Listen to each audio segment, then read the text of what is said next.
A story. This is true.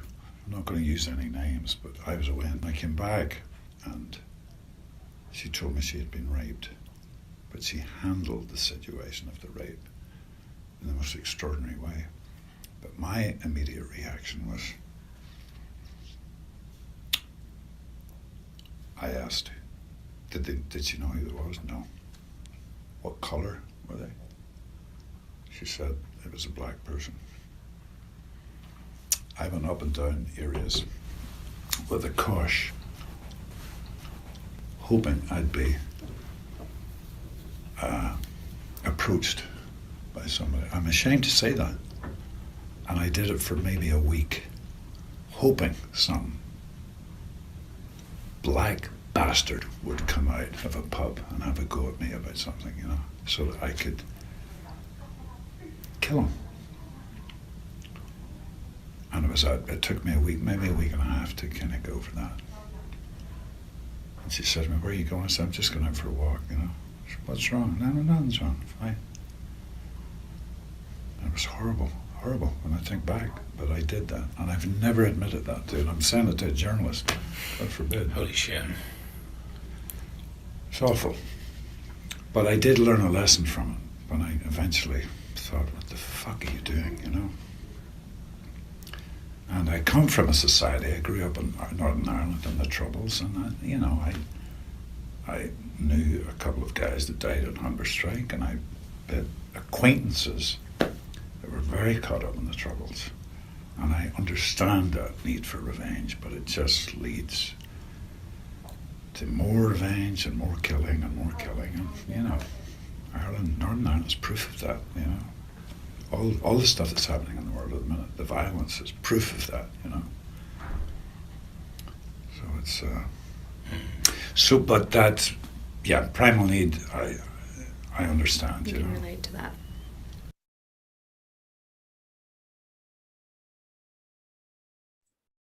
Greetings, everyone. Welcome to CRWS, Counter Racist Review on Atlanta, Season 3, Episode 5, Cancer Attack. I think this episode is an excellent piece of Area 3 entertainment that we can use to teach or attempt to teach / tell a person about racism, white supremacy, what it is and how it works. And a key theme that I observed in this episode was something very codified. Wasn't demonstrated perfectly, but it was attempted. And the theme was the suspicion, questioning white people and being suspicious of white people. But there was one major error that folks are gonna understand as we discuss the show. But the major error was them not being suspicious of all white people under the system of racism, white supremacy. Non-white people, victims of racism, must be suspicious of all white people who may be able to practice racism in the system of racism, white supremacy. Due to the infinite amount of deception that has been propagated and produced by racist men and racist women, non-white people must be suspicious of all white people who may be racist, because we are dealing with very, very dangerous and effective people. And this episode is evident in an example of that, because we have Paperboy not lose his phone. Paperboy's phone is stolen, simple sabotage. And they go around questioning all the white people. They question a suspected racist white child, and then a really colorful, I don't know if that's the correct term to say, but they question a really bizarre suspected racist 32-year-old who is pretending to be a 19-year-old. But they don't question their so-called white friend socks. They don't question them, and this has gotten non-white people and a lot of trouble. Many of the non-white people had went to their so-called white friend's house and ended up dead, you know, hit in the back of the head with a shovel. That's pretty recent. I can't recall the exact names, but that just came to mind. Or, taking a picture surrounded by your white woman, suspected racist friends and ending up dead at a slumber party. Can't recall that case either, but the image comes to mind. What happens when we don't suspect our so-called white friends. And just for ultimate clarity, white friends do not exist in regards to non-white people. We don't have any friends. We're in a system of racism, white supremacy. We have been victimized for a very long time. And if we had friends, they would have helped us out of this situation. But here we are.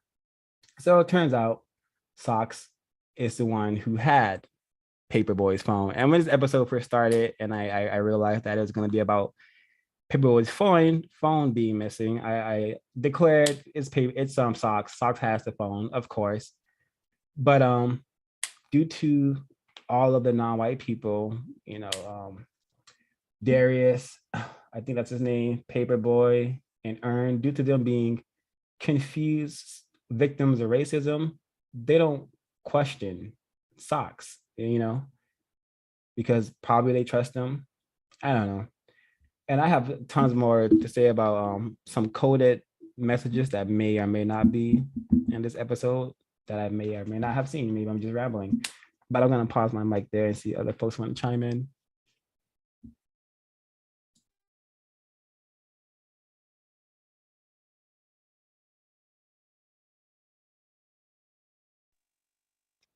Hello?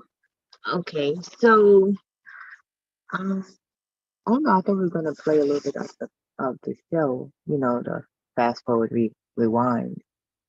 But in the very beginning, notice that a white guy goes up to Earn with the like coffee cups or whatever, like some drinks.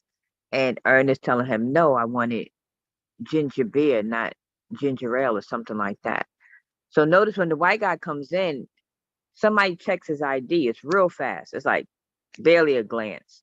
But when Earn is walking through the arena and he gets to first, he's walking real confident, shoulders is back and his head's up, whatever. Then he gets to the guard who's at this certain door, and the white man, he like checks his ID, he makes him stand there. He has to go through a paper, he writes something down. I don't know if y'all noticed that he had a clipboard in his hand. And like, okay, Earn, you thought you was in control. You thought that, just because you're Paperboy's manager, like, oh, like you're kind of untouchable, but this white guy just showed you, no, you're still, you're still who you are. Another thing that I wanted to mention, when they were questioning Wiley, and there was confusion whether or not he was 19 or 32. And immediately what came to mind was this Olympic swimmer named Ryan Lochte. He lied about being robbed. And when the news reported the story, he was 32 at the time. But when the news reported the story, it was, he's a kid. And, he was just having fun. Like, what? The man is 32. How is he a kid? But they were trying to play it down or whatever. He was with some younger people, but still, they were calling, the news reporters, white people were calling him a kid, Ryan a kid. So that's what I was reminded when they were having a back and forth about whether this guy Wiley was 19 or 32. And I'll let somebody else talk. They were trying to play it down. A better way of counter race to saying is white people were trying to disguise or not reveal how incorrect it was for him to be with those younger adults doing whatever the hell they were doing.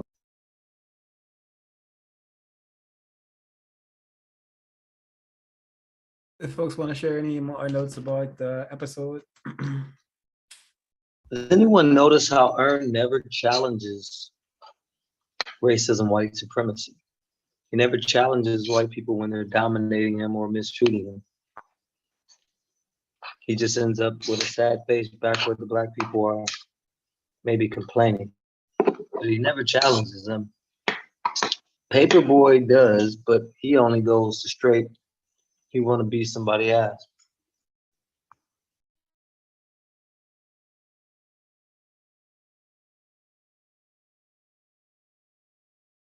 I did notice that you said that Darius during the call with Wiley, Darius is just the way he's positioned, just yeah,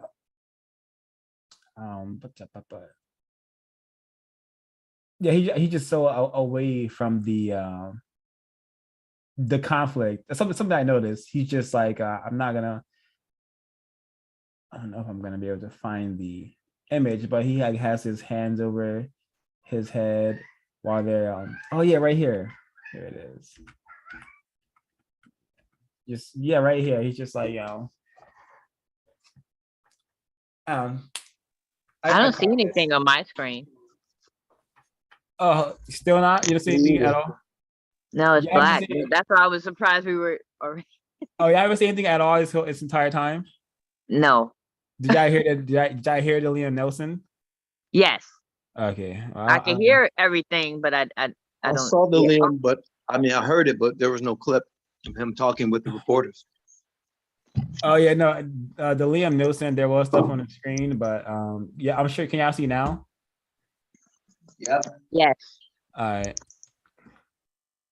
Oh, that's my error, I suppose.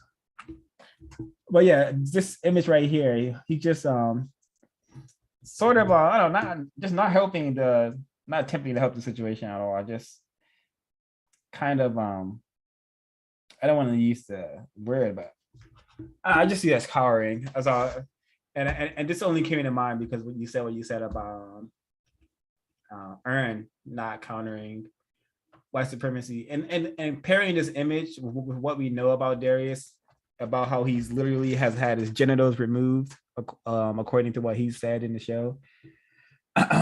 This could be what that image represents, a totally emasculated a black male. I don't know. And notice he still has the blonde hair, so Yeah. it is that. Yeah. 3/5 of a man. All three of them. They make up one psychopathology of the nigger. And I think we divide ourselves like these three. They offer us these three type of personalities, I should say. Yeah, exactly. Continue, Mr. Justice.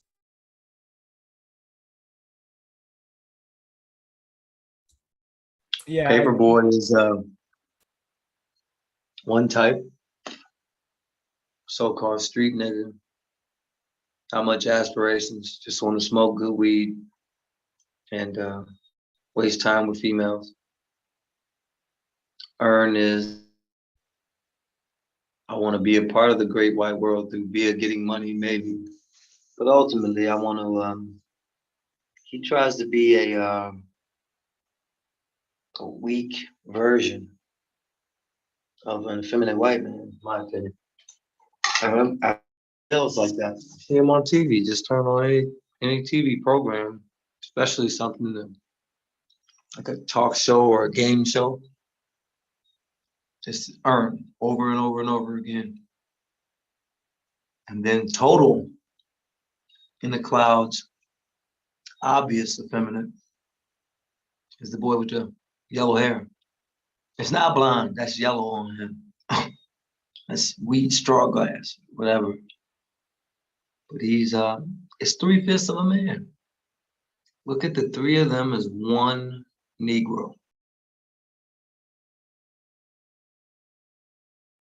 And it's really interesting what you said about Earn, because remember when Wiley was saying, like, you don't have your Southern accent like, everybody else. And isn't it interesting? Have you ever been told that you sound white or something like that? Remember Wiley was telling Earn about himself, about not fitting in. So that's I think the interesting whole what you said, thing, DJ. the reason why Earn was looking at him funny because he was like, wait a minute, is he trying to act like a nigger? Because this is how they've taught us to describe how we feel almost like we can individualize white supremacy without acknowledging, wait a minute, the whole reason you feel alone and rejected and alienated is because of white supremacy. But now the white dude's acting like we somehow make him come into that state of consciousness. So I think he's mocking that it's revealed that he perceives that refined races often try to talk to you in terms that almost are metaphysically like they're trying to, again, remove the dynamic of white supremacy racism, the hostility of one group of people against another, and individualize our experiences. And then somehow they'll come to our rescue in these piecemeal ways. And also notice how Wiley like was flipping everything and asking them questions. Oh, and that's how, oh, they do that so well. So well. The And, one you know, asking the questions is the one in control, in I was just about authority. to say that. Yep, exactly. And he knows that. One of the things I do when racists try to get you to talk about it, are you having a good or a bad day? Fuck out of here. I'm a slave. What the fuck is a day? But anyway, back to it. So, how you doing today? So I'll go, how are you doing? Oh, fine, thanks. So you having a good day? And I won't say another fucking word.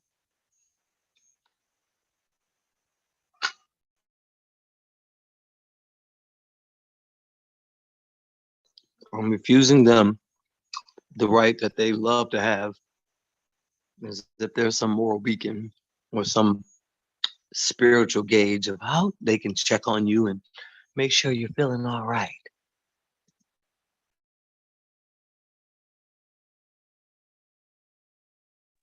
Now there was something interesting that happened that I want to talk about.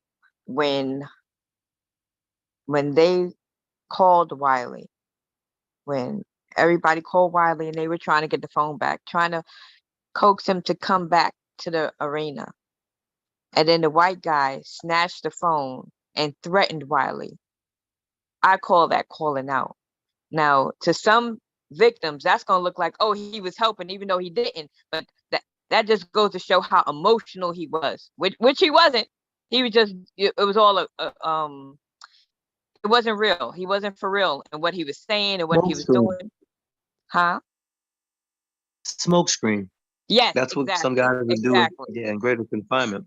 They would steal from somebody they're cool with, but act like they're ready to kill anybody and fight anybody who may have stole from their friend. But that's the dude who stole from you.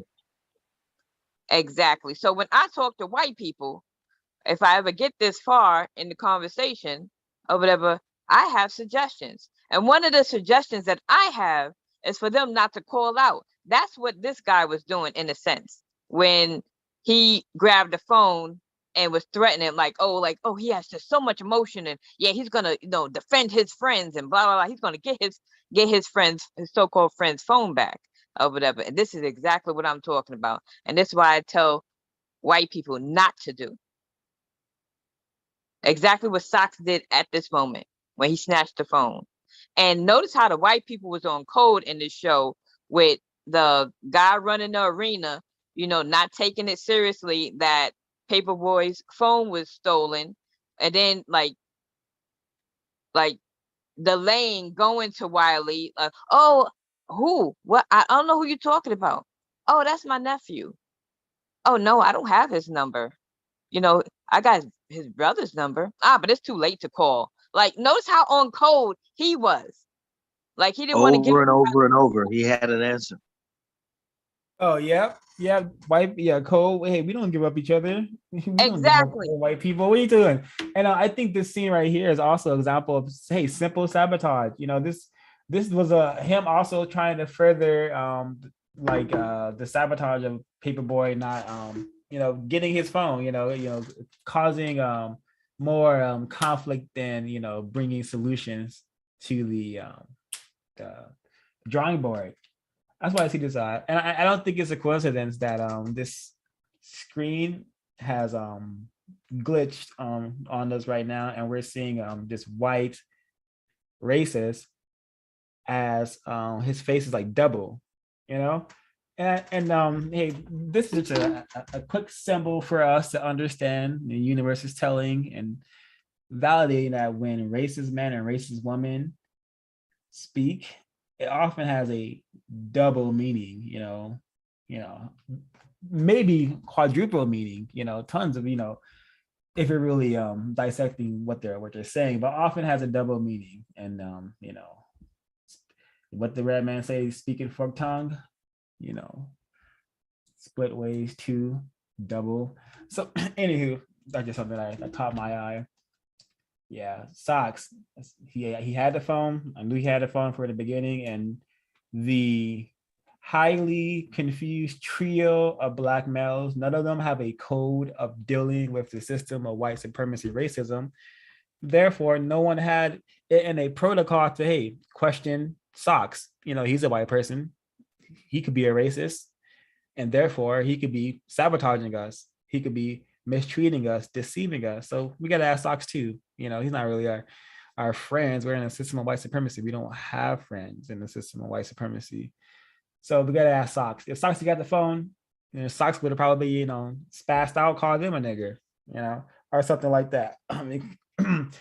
But yeah, code non-white people, I am begging, please, go to producejustice.com so you can develop a counter-racist code, counter-racist thinking, because the way we have been taught to think is not constructive. It's very much like a racist, and that's not going to help us solve the race problem. And speaking of code, if Darius was as serious about going on adventures as he is about if somebody was to give him the code or whatever, and he was to take the code like he does adventures, going off into non-constructive actions, however you want to put it or whatever, oh, we done solved this problem. More people would have read the code. He would have got so many people on board, because he is dedicated to foolishness, going on adventures. Yeah, Just foolishness, non-constructive stuff. Yeah, I was like, what is going on with this man? Yeah, I thought they were gonna do something with the blueprint, but then I'm like, no, I'm confused.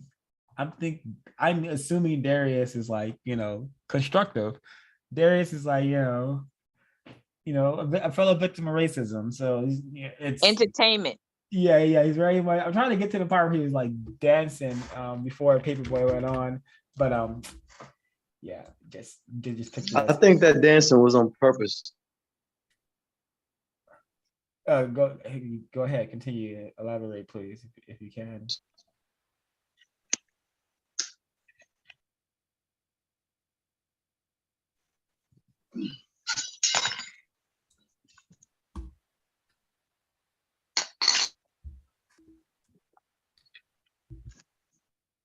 So the name of the episode is called Cancer Attack.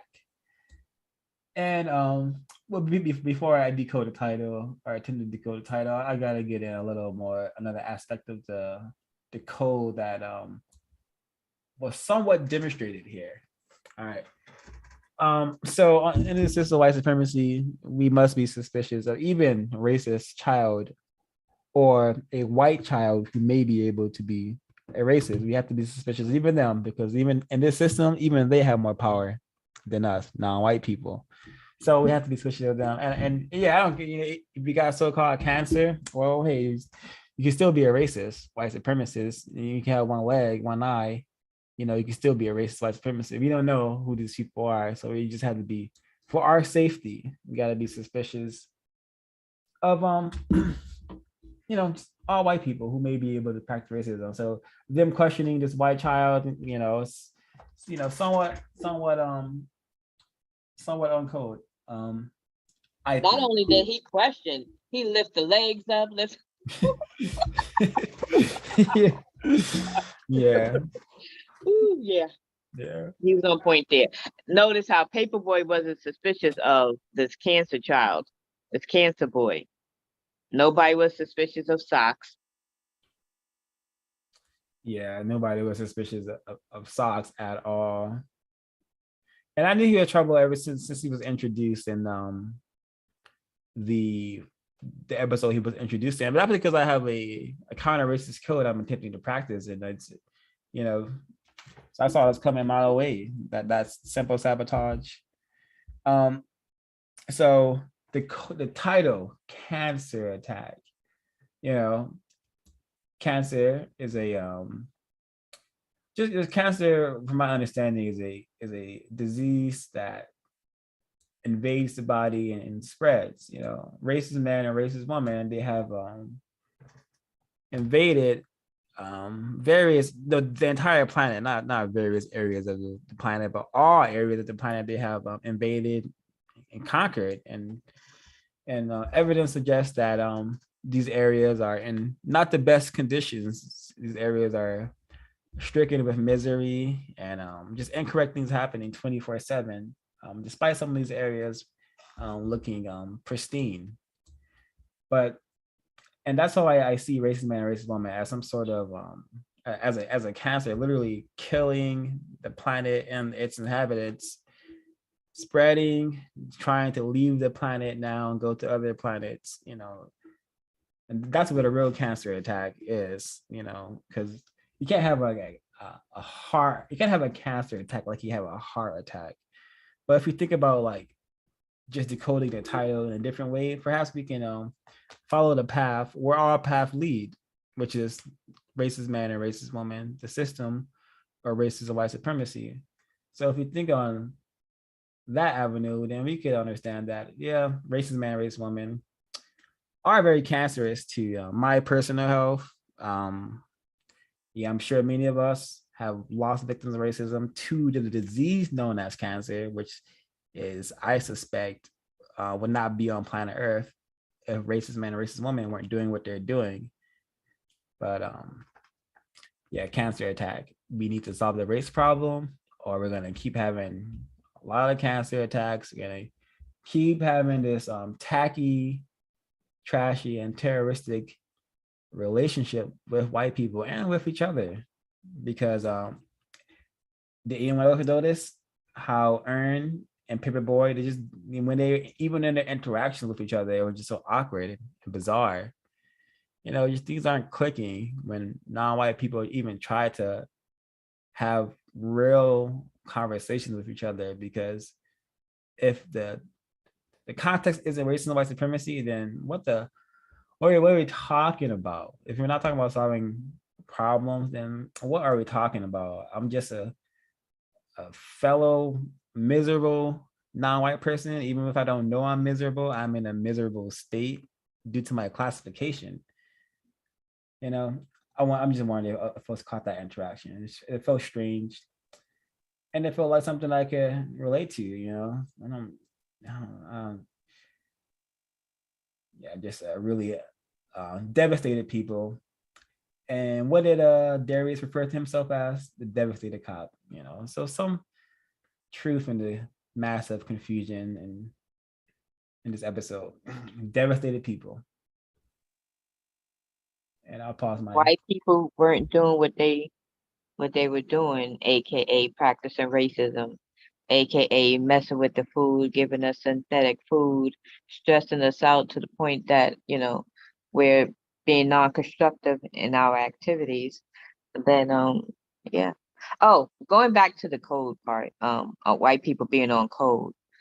Notice how the guy who's running the venue or whatever, he said that's not even his nephew, his real nephew. He said that's nephew through marriage, and he hadn't seen him in 15 years. But yet he still he still had the sense to protect him because he's white. Because he's white. He felt like he had to protect him when it came to, you know, this phone being stolen, you know, going missing. So yeah, that's another way. Notice how he was on code.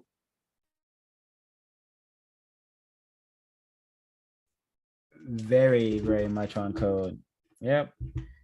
Yeah, there is and you said the perfect word family. They don't even have to be related by blood. It's all one big white family. The only family that exists on planet Earth is the white family.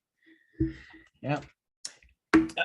So we played the clip earlier of Liam Neeson, whatever the racist name is, and I'm calling him a racist because I have evidence of him wanting to harm a black person. So that I could tag him as a racist.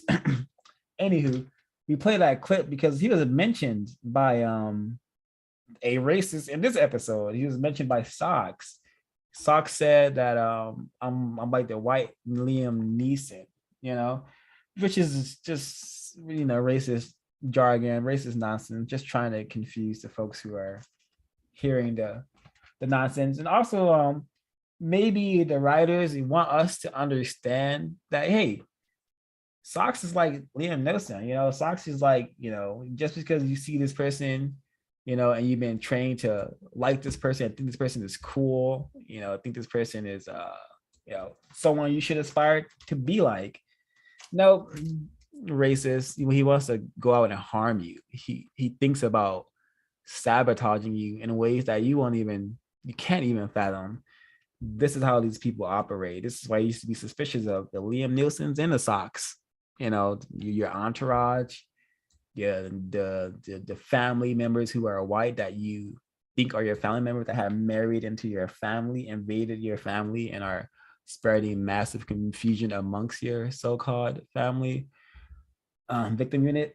Yeah, you should be very suspicious of these people because they're very dangerous and very, very, meticulous, patient, and very, very smart, way smarter than I am. Way smarter than I am. Please explain to me, besides it being confusion, please explain to me why Liam Neeson and Samuel L. Jackson was mentioned in the same sentence. I think Samuel L. Jackson's name was thrown out there to confuse us. That's what I think. Because I don't get the correlation. I don't get the connection between the two. Yeah, I don't think Mr. Jackson has I don't think Mr. Jackson has a track record of wanting to go out and harm people like Neeson does. Oh, just confuse him.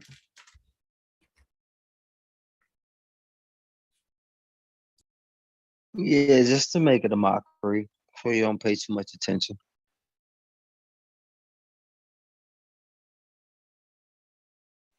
To Liam Neeson. Samuel L. Jackson's supposed to be the prototypical nigger.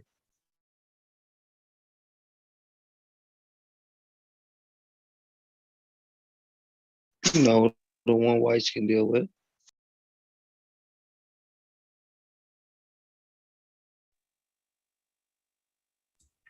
I think that Wiley recorded Paperboy.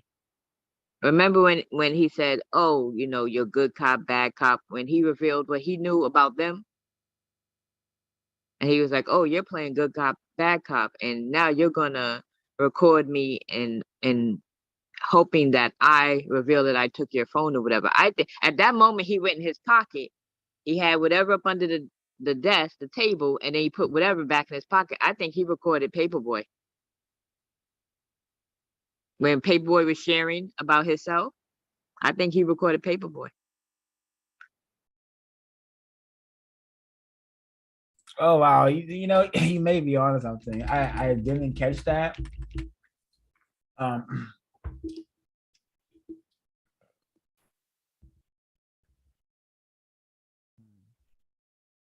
But I did catch when Wiley was singing on that guitar, I did catch him in his lyrics that he was singing. He did say something along the lines like tide is coming. And that made me think of the rising tide of color, because folks should definitely listen to that book on context of white supremacy, rising tide of color. You learn a lot about racism, white supremacy, and your position as a non-white person on planet Earth. Oh, and back to socks. Just a lot of this film. I mean, this episode has a lot of just examples of or just the attackiness of existing in a system of white supremacy. Socks has like an outburst. They say that what Socks about to say, he's about to say nigger, right? And I'm like, he's probably gonna say nigger, honestly. You know, I think he's more likely for him to say nigger than nigger. And oh yeah, and the way he used it, he says, I'm finna go kill that nigga is what he was about to say. And I mean they mean the same thing anyway. So, but again, we're highly confused and we have a trio of confused victims in this episode. The main characters are highly confused victims of racism. And the only one who's not confused about racism in this shot right here is the one looking at us and the other white guy right here. But everyone else is very, very, very confused about race and white supremacy. So when he says, when we hear a white person say nigga, it's no big deal. He didn't say nigga with the ER. It means the same thing, victim of racism, a target designated for mistreatment, but hey, nigga and niggers, they mean different things, apparently. Is it making sense? My understanding of how of this nigga word and how it was used in this episode. It makes sense what you said, but he was going to use the term towards white lady. Another white person. Yeah. Yeah. So that's where it's going to be confusing for those who don't understand the code. Oh yeah, but that's just more refinement, I think. This is more refinement, and we should see this. We should see these images and say, hey, how about we just put a stop to all this tacky, trashy, and terroristic behavior? How about we have a product system called justice, and we guarantee no one is allowed to be mistreated, and those who need help receive constructive help. So there's no more niggas and no more niggers and no more crackers or honkies or whatever silly names we come up with to avoid solving the race problem. This is what we need, a system of justice so we can cut through all this filth we've been drowning in since I came to this wretched planet. But yeah, we just saw this race problem. Dun, dun. And the whole tragedy of this episode, and it's really got my just really was just so tragic. They didn't, just don't trust white people. White people don't trust us. They definitely do not trust us, which is why you need that's why you need them to sign them. This is why you need white people to sign a paper for most of the things that you want to do that are of constructive value. You need a white person permission because they don't trust us. They're not supposed to trust us. They call us their enemy. They classify us as their enemy. So, and the war that they're waging against us, of course, that they're not going to trust us. They've been trained to see us as their enemy, and we've been trained to see them as gods and our friends and families. So, the dynamic is really off. So when I saw this, and I saw, this racist hidden in plain sight throughout the episode, I knew he was there because I'm a little bit less confused. But I'm sure there's thousands of non-white people who saw this episode and did not suspect Mr. Socks, and they thought Mr. Socks is cool. He's like their white friend. He's like their white buddy that they think they have. But be suspicious of white people. I beg you.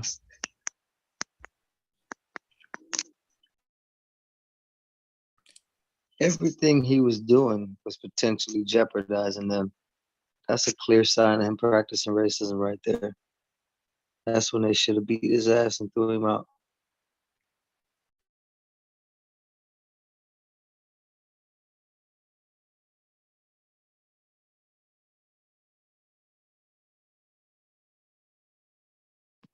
but he's been doing that ever since the character Yeah, has since he's been been around, right? That's what I think we're dealing. ever. I knew that when I was before I was codified. Any white person I would hang out with, he trying to act like a nigger. Yeah, you trying to mess up my life. So I got to get rid of him or I'm gonna hurt him. And then they were in the vehicle with him. They should have got out immediately. Why is he in the vehicle with you? Right. And then didn't he have? This is the second time Paperboy has lost his phone, and he gave him his phone the first time in the van when they were leaving. Right?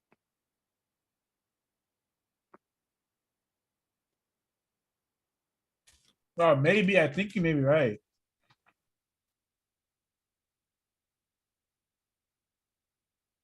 Because I remember he's like, "Here's your phone," because the girl in the place took his.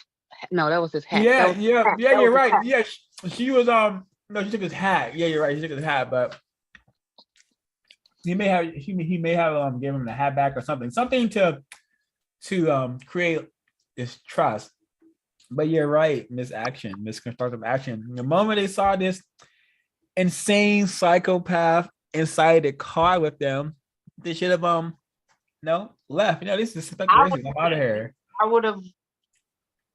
I need you to stop the car. You're not stop the car. Yeah. Because no, Wait a minute, I'm trying to understand something. Are you saying that Socks gave the phone back? no. The I got confused. To be expected, but in the episode, what was that? The second or Episode third? 3. Yeah, episode 3, the old man and the tree. When they were in when Paperboy had his hat taken.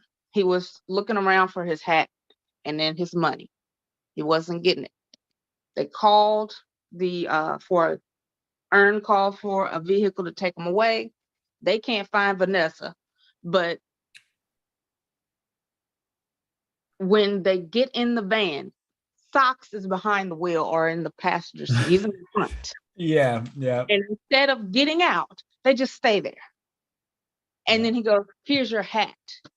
The hat he's been chasing some female around to get, plus trying to get his money. I think Socks set all of this up. He's setting all of this up. All of these pieces, all these domino pieces to knock them over, to sabotage them. So he can control them to do whatever it is he wants to do for his entertainment. And what I get from what comes to my mind is that, wow, like Socks being able to just, insert himself into these Black people's existence is very much so how the system works. White people choose us. If they want to be around us, they have the power to do so, as we seen here. Like no one stopped Socks from being amongst their entourage. He's hanging out with them now. He's in the back room now with Paperboy.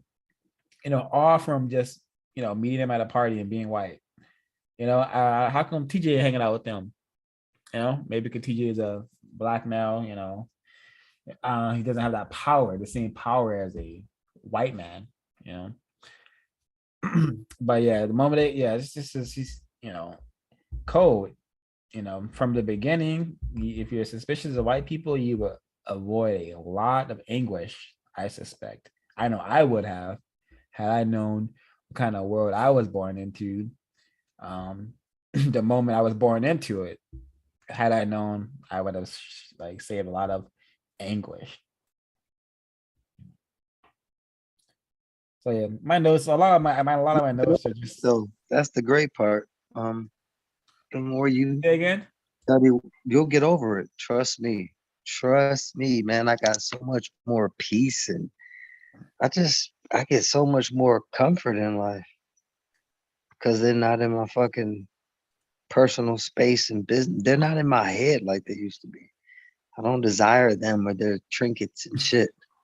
So that just frees you up, man, to have so much more peace and Man, I feel like I'm wealthy as hell sometimes. I don't even know what that means, but just to have so much less anxiety and fear and depression and all that, because I know exactly what the fuck is going on. So just keep studying them and you'll be straight.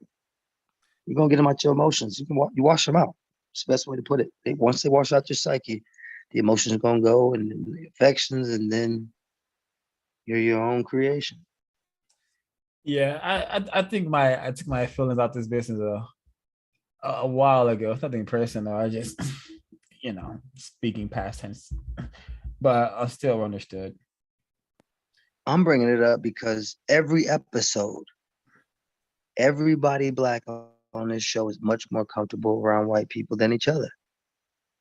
Soon as Paperboy got on at that round table gambling with all white dudes, he was so comfortable he kept touching the dude next to him's leg when he would tell a joke. He kept telling Joe he was so comfortable. He ain't never like that in the room with the other two. The yellow hair boy, as soon as he off taking drugs and hanging out, he totally comfortable, getting philosophical and everything. So I mean, that's just their affections are tied to the investment of trusting that if all else fails, we're around white people or they got us. So that's why they letting him drive off, because it proves that in the end of the day, they trust them more than they trust themselves. Damn. Well said. Indeed. So yeah, all my notes are just reiterating don't trust white people who are able to practice racism and white supremacy. Didn't even suspect him. We don't suspect them being racist man and racist woman, aka white people. But then the Neeson, and the Neeson, there's millions of Neesons who we have been accustomed to watching on our TV screen. So we gotta be suspicious of everybody. The Brad Pitts, Angelina Jolie, they got everybody. And we know more. Yeah. Focus. What's this episode? What we should learn from this episode is to focus on white people and be suspicious of white people. That's the theme. That should be a takeaway. Yeah. So I hope folks are scrolling to find themselves a Atlanta review or something, and they come across this, and this is what you should have learned from this episode. Do not trust people who are waging a war against you. Miss B. I forgot where I heard this, but why would you not focus on the people, the white people, people in general, but I'm talking about white people who oppress you? Why not focus on that? That makes no sense to focus on something else. Why not try to figure out how not to be oppressed? Why not study the thing that is harming you? Why would you study another non-white person? That makes no sense to me. None whatsoever. But we have been so trained and programmed to focus on each other instead of racist man, a racist woman, and racist child. And that's what this episode revealed to me. But I have no more notes. Thank you very much. Thank you. I keep forgetting and remembering to share this about Socks and why he stole the phone. He's not gonna, he threw the phone in the trash can. So he's not gonna get any information from it. He's not gonna be able to profit off this theft. And this just goes to really show you racism, white supremacy, what it is and how it works. Why did Socks mistreat, practice deceit, harm Paperboy and his associates? Because he could, because they allowed him to. They allowed him to due to their poor understanding of the world they live in. And Socks did what he did because he understands, hey, I'm in a world where my people, white people, are in charge. These clowns, Paperboy, they don't have a clue I'm gonna steal this phone, right? I'm gonna hang out with them right under their noses, just because I can. It's gonna be fun for me. It's gonna be fun for me to spaz out, act hard. You know, think back to that film, Get Hard with Will Ferrell and Kevin Hart. But anyway, act hard. You know, role play as a nigga a little bit, and then I'm on to the next one. Have my fun. On to the next victims. So, yeah, the power dynamics is very telling and very, very pitiful. To add on to what you just said, he did it because he could practice racism, white supremacy. He did it for his entertainment. That's why he did it. Yeah. Yeah. To add on to what you said. Indeed. Yeah, it was very fun for him. And he's gonna be, he's gonna get a lot of glory for for the white people who he does share this story with. Oh yeah, I got over on Paperboy out one time, I stole his phone, and stupid bloke didn't even know, blah blah blah. However, the racist is gonna talk. But yeah, this episode, I hope this show is communicating and these messages are getting through to fellow victims of racism, because if not, we're just wasting our time watching this and we're not learning anything, and we're just gonna turn off the TV and go to school or go to work or go to the club next day and be dancing or working or studying next to a white person and be none the wiser, not be thinking anything differently.